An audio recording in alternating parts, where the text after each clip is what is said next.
Hello everyone. CTET की notification आ चुकी है और आप सभी लोगों को पता है कि इस बार के जो सीटेट होना है उसके सिलेबस में और उसका जो पैटर्न है और परीक्षा जो किस मोड में कराई जाती है उसमें कुछ बदलाव किए गए हैं। तो जो आयोग ने नया सिलेबस दिया है उसके बारे में हम लोग देख लेते हैं कि जो नया सिलेबस है वो क्या है। ठीक है, तो सबसे पहले क्या होता है, हमारा जो फर्स्ट पार्ट होता है वो होता है चाइल्ड डेवलपमेंट का। ठीक है, तो इसमें सिलेबस क्या है, ए सेक्शन में child development primary school child. ठीक है, तो इसमें सबसे पहला हम लोग क्या पढ़ेंगे, concept of development and it's relationship with learning, यानी कि विकास की अवधारणा और इसका सीखने के साथ संबंध। ठीक है, फिर क्या है, principles of the development of children, यानी कि बच्चों के विकास के सिद्धांत। ठीक है, जो विकास के सिद्धांत है वो है। फिर तीसरा है influence of heredity and environment, आनुवंशिकता और पर्यावरण का प्रभाव। ठीक है, फिर क्या है, socialisation process, social world and children, teacher parents and peers. ठीक है, तो इसके बाद है हमारा समाजीकरण प्रक्रियाएं। ठीक है, और इसका सोशल वर्ल्ड एंड चिल्ड्रन मतलब सामाजिक दुनिया में बच्चे, टीचर, पेरेंट्स का क्या मतलब प्रभाव पड़ता है, वही समाजीकरण प्रोसेस है। ठीक है, फिर है पियाजे, कोहलबर्ग एंड वाइगोत्स्की। फिर हम लोग किसके बारे में पढ़ना है हम लोगों को, पियाजे, कोहलबर्ग और वाइगोत्स्की। ठीक है, फिर नेक्स्ट क्या है, concepts of child centred and progressive education. ठीक है, तो बाल केंद्रित शिक्षा जो होती है उसके बारे में पढ़ेंगे और क्या पढ़ेंगे, प्रगतिशील शिक्षा के बारे में पढ़ेंगे। ठीक है, फिर है next one is critical perspective of construct of intelligence. ठीक है, तो ये इसमें क्या है कि हम लोग बुद्धि के बारे में पढ़ेंगे। ठीक है, कि बुद्धि का निर्माण कैसे होता है, कैसे कंस्ट्रक्ट की जाती है बुद्धि। फिर है मल्टी डायमेंशियल इंटेलिजेंस, यानी कि बहुआयामी बुद्धि। ठीक है, फिर नेक्स्ट है लैंग्वेज एंड थॉट, यानी कि भाषा और विचार। भाषा और विचार, और इसी में आप लोगों को पढ़ना पड़ेगा कि भाषा और विचार के बारे में वाइगोत्स्की और जो जीन पियाजे है वो कौन कौन से विचार रखते हैं, उनमें आपसी में कुछ मतभेद है ना, वो सारी चीज़ें इसमें आ जाएंगी। ठीक है, फिर नेक्स्ट क्या है, gender as a social construct, gender roles, gender bias and educational practice. ठीक है, तो इसमें हम लोग वही जो आप लोगों का एक टॉपिक है लिंग विभेद वाला, कि एक तो लिंग विभेद, दूसरा लिंग पूर्वाग्रह। ठीक है, इसमें शैक्षिक अभ्यास में ये सब चीज़ें कैसे होती हैं। ठीक है, तो वही हम लोग पढ़ेंगे कि सामाजिक निर्माण के रूप में पहला सामाजिक निर्माण के रूप में जेंडर रोल्स, फिर gender bias and educational practice. ठीक है, next one is individual difference among learners, understanding differences based on diversity of language, caste, gender, community, religion, etc. ठीक है, तो इसमें हम लोग व्यक्तिगत विभिन्नता पढ़ेंगे कि जो व्यक्तिगत विभिन्नता होती है वो डिफ़र मतलब जो बच्चे होते हैं वो क्या होते हैं, डिफ़र होते हैं, हर उसमें हर चीज़ में वो लोग अलग होते हैं, तो इसमें उसी चीज़ से रिलेटेड हो जाएगा। ठीक है, कि जो बच्चे होते हैं उनके व्यक्तिगत मतभेद, उनकी भाषाएं, उनकी जाति, लिंग, समुदाय, धर्म आदि जो होते हैं वो विविध होते हैं। ठीक है, तो उन्हीं को हम लोगों को समझना है। फिर है next one is distinguish between assessment for learning and assessment of learning. ठीक है, आप लोगों ने देखा होगा इसमें एक ये भी टॉपिक आता है, कोई एक एग्जाम्पल दिया होता है, एक आप लोगों ने पढ़ा होगा कि रीमा या सीता, कोई भी नाम ले लीजिए, वो खाना बनाते टाइम क्या करती है, खाने के का स्वाद लेती है। ठीक है, मतलब खाना बना रही होती है, उसी टाइम क्या करती है कि चम्मच से निकाल के खाने को टेस्ट करती है। तो उसमें पूछा गया था कि तो यह क्या हो जाएगा, असेसमेंट फॉर लर्निंग हो जाएगा, असेसमेंट ऑफ लर्निंग हो जाएगा। ठीक है, तो ऐसे ही एग्जाम्पल दे करके इससे चीज़ें पूछ लेते हैं। School based assessment, continuous and comprehensive evaluation, और इसी में हम लोग पढ़ेंगे। ठीक है, तो इसमें दो चीज़ें हो गई, एक तो हम लोग को ये assessment for learning, assessment of learning वाला पढ़ना है कॉन्सेप्ट, और दूसरी बात ये जो आपका होता है फॉर्मेटिव असेसमेंट और सबमिटिव असेसमेंट, ठीक है, वो भी इसी में आ जाएगा, और comprehensive evaluation and perspective and practice, ठीक है, ये इसी में हो जाएंगी सारी चीज़ें। और हिंदी में अगर जो देख लें तो ये हो जाएगा सीखने के आकलन और सीखने के आकलन के बीच अंतर, ठीक है, और इसी में सतत एवं व्यापक मूल्यांकन भी आ जाएगा, और स्कूल आधारित जो मूल्यांकन होता है यानी कि फॉर्मेटिव असेसमेंट और समेटिव असेसमेंट भी इसी में हो जाएगा। Next one is formulating appropriate questions for assessing readiness levels of learners, for enhancing learning and critical thinking in the classroom, and for assessing learning achievement, ठीक है। तो इसमें इन्होंने जो शिक्षार्थियों की तैयारी होती है उसके बारे में कहा है कि शिक्षार्थियों की तैयारी के स्तर का आकलन करने के लिए उपयुक्त प्रश्न पत्र तैयार करना है। इसमें आप लोगों को पढ़ना पड़ता है कि जो एक क्वेश्चन पेपर होता है, आइडियल क्वेश्चन पेपर, वो कैसा होना चाहिए, इसी में आप लोग को पढ़ेंगे। वैलिडिटी होनी चाहिए कि वो जिस चीज़ के लिए बनाया गया है उसकी पूर्ति करता हो, ठीक है, ये सारी चीज़ें इसमें आ जाएंगी आपकी। इसके अलावा कक्षा में सीखने और आलोचनात्मक सोच को बढ़ाने और शिक्षार्थियों की उपलब्धियों का आकलन करने के लिए भी हो जाएगा, ठीक है। तो ये हो गया। इसके बाद ये तो हमारा ए सेक्शन हो गया। ए सेक्शन में हमें इतना पढ़ना है जो मैंने अभी तक के आपको ऊपर की चीज़ें बताई, ठीक है। फिर जो हमारा बी सेक्शन है वो आ जाता है concept of inclusive education and understanding children with special needs, ठीक है। तो जो फर्स्ट था उसमें हम लोग पढ़ते हैं CDP यानी कि चाइल्ड डेवलपमेंट, कि बच्चे के बारे में, और जो नेक्स्ट है हमारा वो हमारा है समावेशी शिक्षा यानी कि इंक्लूसिव एजुकेशन, ठीक है, and understanding children with special needs, और जो विशेष आवश्यकता वाले बच्चे होते हैं उनके बारे में, ठीक है। ये हमारा बी पार्ट हो जाता है, और इससे कितने मार्क्स का आता है, तो इससे 5 क्वेश्चंस आते हैं, और इससे जो फर्स्ट वाला हमारा है ए पार्ट उससे कितने आते हैं 15 क्वेश्चंस आते हैं, यानी कि 15 मार्क्स के। तो ये 15 मार्क्स और ये 5 मार्क्स, आपके 20 मार्क्स हो गए। अभी आपका 10 मार्क्स का सिलेबस बचा हुआ है। तो ये 5 मार्क्स में हम लोग देख लेते हैं कौन कौन से टॉपिक है।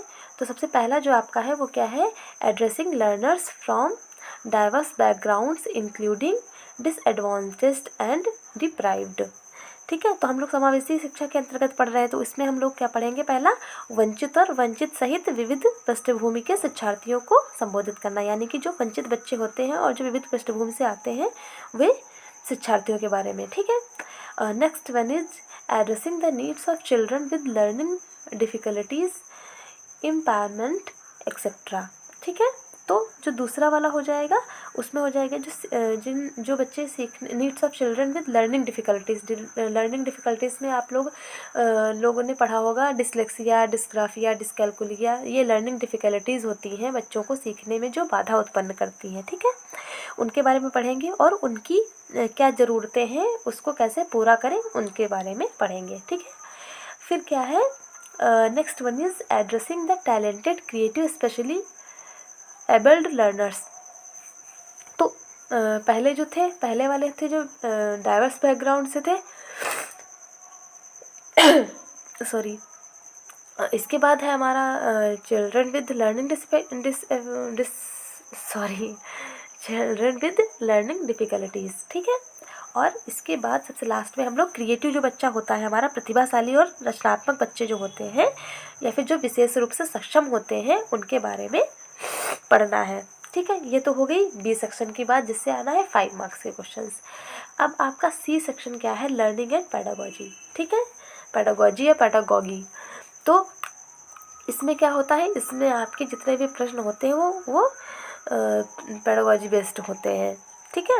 तो इसमें कौन कौन सी चीज़ें आप लोगों को पढ़नी है और इससे कितने मार्क्स का आना है, इससे आपको आना है 10 मार्क्स का, ठीक है। इसमें क्या क्या है, how children think and learn, how and why children fail to achieve success in school performance. तो सबसे पहले आपको इसमें क्या पढ़ना है कि जो बच्चे होते हैं वो कैसे सोचते और सीखते हैं, ठीक है, और जो बच्चे हैं वे कैसे और क्यों स्कूल के प्रदर्शन में सफलता प्राप्त करें और कैसे वो असफल हो रहे हैं, मतलब कि उनके रीजंस क्या हैं कि वो असफल हो रहे हैं, ठीक है, उनको हम जानेंगे। फिर क्या है, नेक्स्ट है basic processes of teaching and learning, children's strategies of learning, learning as a social activity, social context of learning, ठीक है। इसमें आपका क्या है, शिक्षण और सीखने की बुनियादी प्रक्रियाएं, ठीक है, बच्चों की सीखने की रणनीतियाँ और सामाजिक गतिविधि के रूप में सीखना, सीखने का सामाजिक संदर्भ, ठीक है। Next one is child as a problem solver and a scientific investigator, ठीक है। इसमें हम लोग क्या पढ़ेंगे कि बच्चा एक समस्या समाधानकर्ता के रूप में है या फिर वैज्ञानिक अन्वेषक के रूप में, मतलब बच्चे को इसमें यहाँ पर समस्या समाधानकर्ता और वैज्ञानिक अन्वेषक के रूप में देखेंगे। फिर नेक्स्ट हमारा क्या है, alternative conception of learning in children, ठीक है, understanding children's errors as significant step in the learning process. इसमें हम लोग क्या पढ़ेंगे कि बच्चे में सीखने की वैकल्पिक अवधारणाएं, ठीक है, बच्चों की त्रुटियों को सीखने की प्रक्रिया में महत्वपूर्ण कदमों के रूप में समझना, यानी कि जो बच्चे हैं वे गलतियां कर सकते हैं और वे त्रुटियां कर कर ही सीखते हैं, ठीक है। फिर नेक्स्ट आपका क्या हो जाएगा, कॉग्निशन एंड इमोशंस। इसमें आप लोग क्या पढ़ेंगे, अनुभूति और भावनाएं या फिर संवेग, ठीक है, कॉग्निशन एवं इमोशंस, और ये क्या होते हैं, ये एक दूसरे पर डिपेंड होते हैं, कॉग्निशन और इमोशंस एक दूसरे को प्रभावित करते हैं। नेक्स्ट हमारा है मोटिवेशन एंड लर्निंग, ठीक है, यानी कि अधिगम, लर्निंग और मोटिवेशन यानी अभिप्रेरणा, तो अभिप्रेरणा और अधिगम नेक्स्ट हो जाएगा। फिर क्या है, factors contributing to learning, personal and environmental, ठीक है। फिर हम लोग पढ़ेंगे वही उन कारकों के बारे में जो पर्सनल होते हैं और पर्यावरणीय होते हैं, ठीक है, जो क्या करते हैं, लर्निंग को प्रभावित करते हैं, यानी कि अधिगम को प्रभावित करने वाले कारक, और वो कौन कौन से हो सकते हैं, वो व्यक्तिगत भी हो सकते हैं और वातावरणीय भी हो सकते हैं, ठीक है। तो ये तो बात हो गई हमारी CDP के 30 मार्क्स की। अब हम लोग का जो सेकंड वाला है वो हमारी है लैंग्वेज फर्स्ट। तो इसमें क्या होता है, लैंग्वेज फर्स्ट और लैंग्वेज सेकंड दो ऑप्शन मांगता है आप लोगों को, दोनों अलग अलग देना होता है। तो आप लोग ये याद अच्छे से देख लीजिएगा वहाँ पर एग्ज़ाम हॉल में पेपर करते टाइम कि जो आप लोगों ने लैंग्वेज फर्स्ट के लिए चुनी है उसी लैंग्वेज के क्वेश्चंस को उसमें करिएगा। इसमें बहुत ज़्यादा कन्फ्यूज़न हो जाती है और बच्चे गलत करके चले आते हैं, तो इससे उनको 30 क्वेश्चंस का नुकसान हो जाता है, ठीक है। तो जो लैंग्वेज आपने फिल की है वहीं पर जा कर के आपको वहाँ पे करनी है, ठीक है। तो देख लेते हैं कि लैंग्वेज का क्या पोर्शन है, उसका क्या सिलेबस है। इसमें है language comprehension, reading unseen passages, 2 passages, 1 prose और drama and 1 poem with questions on comprehension, inference, grammar and verbal ability. Prose passage में भी लिटरली, साइंटिफिक, नैरेटिव और डिस्कर्सिव। तो इसमें बताया गया वही जो अनसीन पैसेज आपके आते हैं, ठीक है, और इनसे कितने मार्क्स के होते हैं, तो ये 15 क्वेश्चंस होते हैं। इसमें कुछ ग्रामेटिकल भी होते हैं और कुछ आपके पैसेज से ही होते हैं, ठीक है। तो ये आपकी कॉम्प्रिहेंशन एबिलिटी को देखते हैं, तो ये अनसीन पैसेज हो जाएंगे, ठीक है। इसमें और जो ये पैसेज हैं वो कैसे हो सकते हैं, तो आपको यहाँ पे दिया हुआ है कि प्रोज पैसेज में भी लिटरली, लिटरेरी, साइंटिफिक, नैरेटिव और डिस्कर्सिव, यानी कि ये जो होते हैं वो साहित्यिक भी हो सकते हैं, वैज्ञानिक भी हो सकते हैं, और या फिर वो किसी स्टोरी हो सकती है कोई, या फिर कोई कथा कहानी हो सकती है, ठीक है। फिर आपका नेक्स्ट है बी पार्ट। इसमें क्या है, पेडागोजी ऑफ लैंग्वेज डेवलपमेंट। तो आप लोगों को जो भी लैंग्वेज आप लैंग्वेज फर्स्ट के लिए चूज़ करेंगे उसकी आपको पेडागोजी पढ़नी पड़ेगी। और पेडागोजी के अंतर्गत कौन कौन से टॉपिक हैं, तो सबसे पहला वाला है आपका लर्निंग एंड एक्विजिशन, ठीक है, अधिगम और एक्विजिशन। आप लोगों ने वो वाइगॉत्स्की के में पढ़ा होगा कि वाइगॉत्स्की कहते हैं कि हमारे अंदर एक LED डिवाइस होती है, ठीक है। Learning acquisition device. ठीक है। नेक्स्ट है प्रिंसिपल्स ऑफ लैंग्वेज टीचिंग, यानी कि भाषा शिक्षण के सिद्धांत। Next one is role in listening and speaking, function of language and how children use it as a tool. ठीक है। इसमें क्या है कि सुनने और बोलने की भूमिका। ठीक है। भाषा का कार्य और बच्चे इसे कैसे एक उपकरण के रूप में उपयोग कर सकते हैं, ये पढ़ना है। फिर है critical perspective on the role of grammar in learning a language for communicating ideas verbally and written form. ठीक है। तो इसमें क्या हो जाएगा आपका, इसमें कि जो भाषा का लिखित और मौखिक रूप है उसके माध्यम से भाषा सीखने में व्याकरण की भूमिका। ठीक है। इसके बारे में आपको पढ़ना है कि जो हम भाषा की व्याकरण सीखते हैं वो मौखिक और लिखित कैसे रूप में सीख पाएंगे। फिर है next one is challenges of teaching language in a diverse classroom, language difficulties, error and disorders. ठीक है। तो इसमें है कि जो जो भाषा सीखने की चुनौतियाँ होती हैं उनके बारे में पढ़ेंगे, और भाषा की कठिनाइयों के बारे में, त्रुटियों के बारे में, और जो विकार होते हैं उनके बारे में। ठीक है। Next one is language skills, यानी कि जो errors and disorders language skill, हाँ, तो भाषा कौशल जो होते हैं उनके बारे में पढ़ेंगे। ठीक है। जो हमारा हिंदी में सुबोपली है। ठीक है।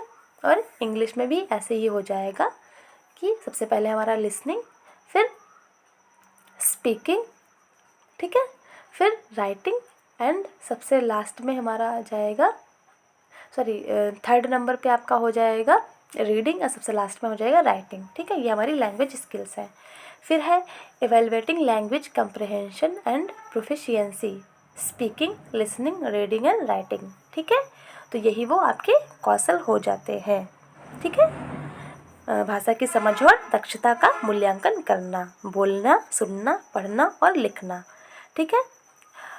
नेक्स्ट क्या है, इवेलुएटिंग लैंग्वेज कॉम्प्रिहेंशन, अच्छा ये तो हो चुका है। नेक्स्ट है teaching learning materials, text book, multimedia materials, multi language resources of the classroom. ठीक है। तो इसमें आपको क्या पढ़ना है, ये आपके हैं कि जो शिक्षण अधिगम सामग्री होती है उसके बारे में पढ़ना है कि वह बहुमीडिया सामग्री भी हो सकती है और जो कक्षा के संसाधन होते हैं वो भी हो सकते हैं। ठीक है। फिर रिमेडियल टीचिंग हो जाएगी, यानी कि उपचारात्मक शिक्षण। ठीक है। ये आपका हो गया लैंग्वेज फर्स्ट का, और इसी से मिलता जुलता सिलेबस ही हमारा लैंग्वेज सेकंड का ही है कि उसमें भी अनसीन पैसेज होते हैं। फिर पेडागोजी के वही सारे चीज़ें हैं, वही आपको पढ़नी पड़ती हैं जो आप लोग लैंग्वेज सेकंड के लिए चूज़ करेंगे, उसमें भी वही आपको पढ़ना पड़ेगा। इसमें ग्रामर वाला जो पोर्शन होता है वो थोड़ा कम होता है, बल्कि कॉम्प्रहेंशन एबिलिटीज़ जो होती हैं वो ज़्यादा होती हैं। जो आपका ये अनसीन पैसेज आता है इसमें एक दो क्वेश्चन जो होते हैं वो ग्रामर के होते हैं, इसलिए आपको ग्रामर पे इस पर ज़्यादा फोकस नहीं करना है, बल्कि आपके कॉम्प्रहेंशन पे ज़्यादा फोकस करना है। ठीक है। और सेकंड चीज़ इसके पेडागोजी पे भी ध्यान देना पड़ेगा, पेडागोजी इसकी आप लोगों को पढ़नी पड़ेगी। ठीक है। और जो हमारा फोर्थ पार्ट है वो क्या है, मैथमेटिक्स। ठीक है। तो मैथमेटिक्स में क्या क्या है वो हम लोग जल्दी से देख लेते हैं। सबसे पहला हमारा है ज्योमेट्री यानी कि ज्यामिति। फिर है शेप्स एंड स्पेशियल अंडरस्टैंडिंग, इसमें क्या है, आकार और स्थानिक समझ। फिर है सॉलिड्स अराउंड अस, हमारे आसपास की जो ठोस चीज़ें हैं। फिर है हमारे नंबर सिस्टम हो जाएगा। फिर है addition and addition and subtraction. फिर है आपका मल्टीप्लिकेशन। फिर आपका डिवीज़न। फिर है आपका मेज़रमेंट यानी कि मापन। फिर weight, time, volume, data handling, patterns और मनी। ठीक है। ये तो बहुत बेसिक इसमें आता है, बहुत ज़्यादा टफ मैथ नहीं आती है, आप लोग आसानी से कर लेंगे, बस थोड़ा सा एक बार देखना पड़ेगा। फिर इसमें भी आप लोगों को इसकी भी पेडागोजी पढ़नी पड़ती है। तो पेडागोजिकल इश्यूज हम देख लेते हैं इसमें क्या क्या है। सेकंड पार्ट जो है तो 15 क्वेश्चंस के आपके फर्स्ट पार्ट से आता है और 15 क्वेश्चन का सेकंड पार्ट से आता है। इसमें आपका है nature of mathematics, logical thinking, understanding, children's thinking and reasoning patterns and strategies of making meaning and learning. ठीक है। तो जो बच्चे की गणित या तार्किक सोच की प्रकृति है वो पढ़ेंगे। बच्चे की सोच क्या है, पैटर्न और सीखने की रणनीतियाँ, ये हम लोग इसमें पढ़ेंगे। ठीक है। Next one is place of mathematics in curriculum. ठीक है। तो इसमें क्या है कि पाठ्यचर्या में हमारी जो मैथ है उसका क्या स्थान है। नेक्स्ट है लैंग्वेज ऑफ मैथमेटिक्स, यानी कि गणित की भाषा। फिर है कम्युनिटी मैथमेटिक्स। ठीक है। सामुदायिक गणित कि समुदाय में कैसे हम मैथमेटिक्स का यूज़ करते हैं। फिर है evaluation through formal and informal methods. फिर हम लोग फॉर्मल और इनफॉर्मल मतलब औपचारिक और अनौपचारिक तरीक़ों से जो एवेल्युएशन किया जाता है, मूल्यांकन किया जाता है, उसके बारे में। फिर है errors analysis and related aspects of learning and teaching. ठीक है। सीखने और सिखाने के जो पहलू हैं वो हम लोग देख लेंगे। ठीक है। और एरर एनालिसिस भी है, त्रुटि विश्लेषण भी है। फिर है डायग्नोस्टिक एंड रेमेडियल टीचिंग, यानी कि नैदानिक और उपचारात्मक शिक्षण। ये तो आपका हो गया फोर्थ पार्ट। और सबसे लास्ट हमारा क्या है, इन्वायरमेंटल स्टडीज़। ये भी आपकी 30 मार्क्स की आती है। तो इसमें आप लोगों को पढ़नी पड़ती है जो NCERT बेस्ड EVS है, यानी कि 3rd 4th 5th की जो क्लास है उसमें इन जो बुक चलती हैं उसी से आप लोगों को पढ़ना पड़ता है। और उससे काफ़ी ज़्यादा, अगर जो आपने वो बुक बहुत अच्छे से पढ़ी है तो आपके 27 to 28 मार्क्स आराम से आ जाते हैं। ठीक है। और इसके लिए हमने वीडियोस भी शुरू कर दी, 2-3 वीडियोस हो गई हैं। तो आप लोग चाहें तो यहाँ चैनल से भी पढ़ सकते हैं। पूरा NCERT बेस्ड मैंने पूरा बुक से पढ़ाया है। ठीक है। सॉरी। तो इसमें कौन कौन से टॉपिक है, पहला जो हमारा है वह है फैमिली एंड फ्रेंड्स। और इसी के अंतर्गत कौन कौन से आ जाते हैं, relationships, work and play, animals and plants. सबसे पहला क्या है, परिवार सॉरी परिवार और मित्र। और इसमें कौन कौन से सब टॉपिक्स क्या क्या है, रिश्ते, कार्य और खेल, जानवर और पौधे। ठीक है। सेकंड हमारा क्या हो जाएगा, फूड हो जाएगा, यानी कि भोजन। थर्ड इज शेल्टर, यानी कि आवास। Fourth one is water. Fifth one is travel. और सिक्स्थ है हमारा thing we make and do, चीज़ें जो हम बनाते और करते हैं। ठीक है। ये आपका हो गया कॉन्सेप्चुअल। उसके बाद आपका पेडागोजिकल जो है वो क्या है, तो वो सबसे पहला वाला जो है वो है concept and scope of EVS। ठीक है। Environmental studies. तो सबसे पहला जो आपका है वो क्या है, EVS की अवधारणा और दायरा, स्कोप क्या है। फिर है significance of EVS and integrated EVS। ठीक है। तो इन्वायरमेंटल स्टडीज़ का महत्व पढ़ेंगे। फिर है environmental studies and environmental education. फिर क्या है कि पर्यावरण अध्ययन और पर्यावरण की शिक्षा। फिर है लर्निंग प्रिंसिपल्स, फिर जो सीखने के सिद्धांत हैं वो हैं। Next scope and relations to science and social science. ठीक है। Approaches of presenting concepts, activities, experimentation and practical work, discussion, then CCE। उसके बाद है हमारा teaching material and aids problem. ठीक है। तो ये आपका हो जाता है पूरा सिलेबस। अब आप लोगों के पास बहुत ज़्यादा टाइम नहीं है, अभी से आप लोग अच्छे से पढ़ना शुरू कर दीजिए अगर आप लोगों को सीटेट क्वालिफाई करना है। अगर आप लोग ज़्यादा थोड़ी बहुत भी मेहनत कर लेंगे तो सीटेट में बहुत अच्छे खासे नंबर आ जाते हैं।